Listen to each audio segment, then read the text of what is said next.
रूस नाम का एक बहुत बड़ा देश है। वहाँ एक किसान रहता था। एक दिन वह अपने खेतों में काम कर रहा था। तभी उसने देखा कि उसके राज्य के महाराज उसके खेत में आए। महाराज खड़े होकर देखने लगे कि वह कैसे जमीन में हल चला रहा है। फिर उन्होंने पूछा, इतने मेहनत करने के बाद महीने में कितने कमा लेते हो?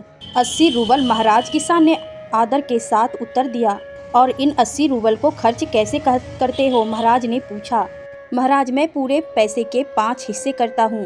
पहला हिस्सा राज्य के कर चुनने में आता है, दूसरे हिस्से से मैं अपना कर्ज चुकाता हूँ, तीसरा हिस्सा में मैं उधार देता हूँ, चौथे हिस्से से घर का खर्च चलाता हूँ और 5वां हिस्सा मैं दान में दे देता हूँ। राजा को यह बात सुनकर बड़ा आश्चर्य हुआ। वो समझ नहीं पाए कि कोई व्यक्ति हर महीने उधार भी देता है, उधार चुकाता भी है और दान भी देता है। ऐसा कैसे हो सकता है? उन्होंने किसान से कहा कि एक हिस्से से तुम राज्य के कर चुकाते हो, एक से घर का खर्च चलाते हो।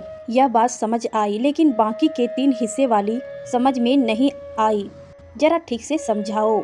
महाराज, मेरे पिताजी और माँ ने मुझे बड़ा किया, सब सिखाया। उन्होंने जो कुछ आज तक मेरे लिए किया वह मेरे ऊपर उधार है।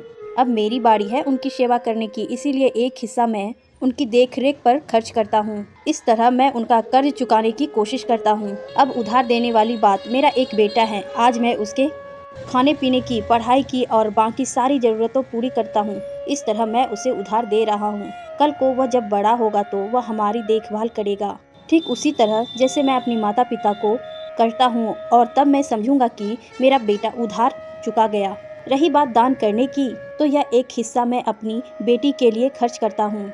जब वह बड़ी हो जाएगी तब मैं उसका विवाह करूँगा। वह हमें छोड़कर दूसरे घर चली जाएगी। इस तरह जो कुछ भी मैं उसके लिए करूँगा दान समझकर ही करूँगा। पूरी बात समझाने के बाद महाराज बड़े ही प्रसन्न हुए। उन्होंने मान लिया कि किसान बहुत चतुर है और हाजिर जवाब है। उन्होंने किसान को अपना न्याय मंत्री नियुक्त कर लिया।